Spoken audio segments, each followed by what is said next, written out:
Well, rhetoric on the campaign trail is never a particular surprise, but presidential candidate Newt Gingrich has leveled quite a charge at President Obama, suggesting now that if Mr. Obama stays in office for a second term, the very security of our country is at risk.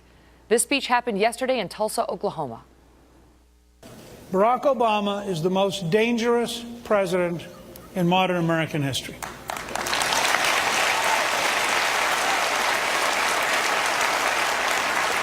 Someone was arrested over the weekend for trying to blow up the U.S. Capitol. They happen to be from Morocco. Under the Obama administration's willful dishonesty, it would be highly inappropriate to describe what motivated them, because that would be somehow politically incorrect. Across the planet today, the forces of religious repression are on the march, and this administration has intellectually disarmed. It is morally disarmed. It is incapable of describing what threatens us. When somebody who's a major in the U.S. Army jumps up at Fort Hood, yells Allahu Akbar, kills 13 Americans and wounds 30, he carries in his wallet something that says Warrior of Allah, and we write a report which doesn't even reference radical Islam, when Ahmadinejad, the dictator of Iran, gets up and says Israel can be eliminated from the face of the earth, we should assume he means Israel can be eliminated from the face of the earth. So defeating Barack Obama becomes, in fact, a duty of national security, because the fact is he is incapable of defending the United States. We are in a world that is very dangerous, and I say this to those of you who represent the next generation, because you're going to bear the consequences. We are really at risk someday in your lifetime of losing an American city.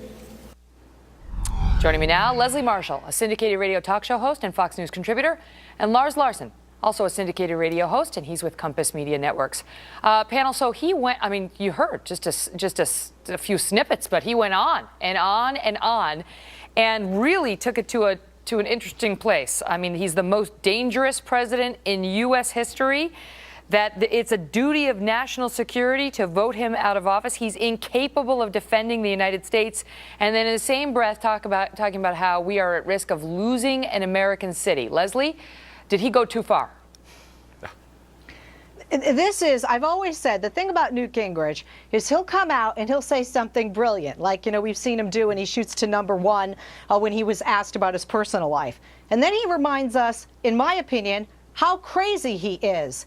If this is really how Newt Gingrich feels, and Lars, I thought you were going to maybe agree with me on this, we will see, but this is nothing but fear-mongering. This is, I am losing against Romney and Santorum, and this is hypocritical, because if this is how Newt Gingrich truly feels, and Lars does as well, then where was the outrage and the outcry for the resignation of George W. Bush after September 11th, when not a thwarted attack, an unfortunately successful attack by 19 hijackers killed over 3,000 people? Go ahead, Lars.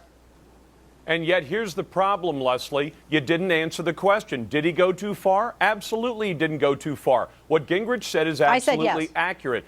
Somebody did try to blow up the Capitol this weekend. We've had terrorist incidents throughout this country, and this is a president who won't stand up to confront radical Islam. He won't stand up to confront Iran. He will apparently allow Iran to get the bomb, which it's already said what it plans to do with it, which is destroy Israel and destroy the United States if they possibly can. He is a dangerous president, and I'd agree with Newt Gingrich's assessment. He's talking, Leslie, in particular about a couple things. He doesn't like President Obama's policy when it comes to Israel. He thinks that, the policies right now are increasing our problems with respect to that region, not helping them. He talks about how you can't, basically, he won't use the words radical Islam. That seems to be what Gingrich is suggesting, saying we've intellectually disarmed by not calling what happened at Fort Hood what it actually was, and going on from there, saying there's sort of a political correctness that's undermining our security. Does he have a point there?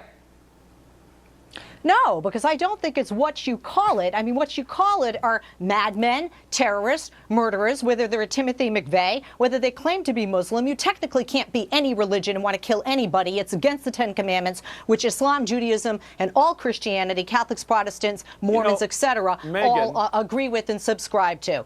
You know what, Lars, to say this is a president who does not protect this country, when he made the phone call to take out Osama bin Laden, cut off the two heads of two of the three snakes of al-Qaeda, and this was a thwarted attempt, not a successful attempt. This is nothing but fear-mongering, and you know it. Go ahead, Megyn, Lars. it does matter what you call it, Leslie. Words do matter, to quote that have Barack stopped it? Hussein Obama. He couldn't say jihad if he had a mouthful of it. The fact that we've had to change our language, we can't call terrorist incidents, we can't call them terrorists, that does change the way that you address a problem, Leslie, and you are well aware of this. The fact that the United States government changes the way it speaks so that it doesn't want to cause any kind of upset in the Muslim world is disturbing to most of us, and it's dangerous to the country. But he said, let me start with you on this one, Lars. But he you know, the allegation that Barack Obama is, quote, incapable of defending the United States when he did take out Osama bin Laden, and when he's been criticized by many on the left for continuing surveillance programs and related programs that were started under the Bush administration. I mean, the left is unhappy with how he's done that. Megyn, I'll address that. Actually, Let me start with Lars on that. Okay, listen, here's the problem with that. If all you do is blow terrorists up on the ground with missiles from Predator drones, you don't get any intelligence out of them. This president is incapable because he doesn't want to do the kind of extraction of information that actually produced the location of bin Laden. If you look at where most of that information came from, it came from the Bush administration that allowed us to get close enough to him. Right now, Barack Obama would rather blow people up at a distance with missiles than capture them and extract the information. Leslie, when Gingrich was talking about we're at risk of losing an American city, now he didn't say under a second term of Barack Obama, but it came up in the same context as the remarks we just listened to. Is that too much? I mean, is that to you know, even a veiled suggestion that, you know, we're going to lose an American city if we elect the wrong president? Too much? Oh, beyond too much. I think Americans are smarter than that. I don't care what their ideology is. That's nothing but, it's desperation. It's clear desperation. You can see the sweat on his brow. He's not going to be standing on the platform. This is his last shot at this, most likely. And he knows the American people know better. We're not going to lose an American city because we have not only a great country, we have one of, if not the greatest military in the world, and we have a great Pentagon that works with the president, whether that president's a Democrat or Republican. Let's be honest about that, Lars. He said in your lifetime, so he, you know, extended it quite a ways, but it was in that context. So I'm going to Leslie, live Lars, longer than him, though, Megyn. it's getting some attention today, those remarks are. Thank you both so much. Thank you, Megyn. Sure.